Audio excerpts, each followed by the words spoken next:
waxaan idinku dhaaranay ilaahay hortiis cilmi hagar guure maalinkou dhintay inaan idhi waa iga nasiib badan yahay oo wallaahi iyo bilaahi iyo tallaahi wuu iga nasiib badan yahay mana u qabayn cilmi inuu nasiibkaas leeyahay anigay niyaddayda gasho wallaahi waa idinku dhaarana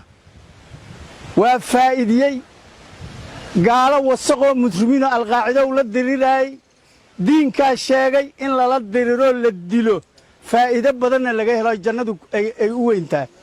ilaahayaa sheegay anigu ma sheegin soo dhowaada ma aha waxaanu haddii ilaahay kuu ron yahay waddankaayna joogaa wax lala noolaa karana maaha bergaanni waxaan ku kaftamayne meelaan iskaga midnaaye meeshaas waxay ka rabaan waxay tahay u yidhi ma jirtee allaahu akbar waayaan idhi wax kaloon iska shaambahno gaalada yaa meel looga dhicin gaalo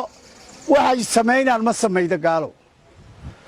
ummad ilaahay waay ummaddii nabi maxamed yaa meel looga dhicin gaaladeeda ha iska ahaato laakiin waxay samaynaan ma samaydo nimankaas in lala jihaado oo meeshay joogaan loogu dabagala annaga laga go'an mana kala herayno gadaalna u noqon mayno kii ku dhintaa ahlu khayra kii noolaadoo la diraana waa ahlu khayr haddaanan ku dhaqaaqaynaa salaamu calaykum waraxmatullahi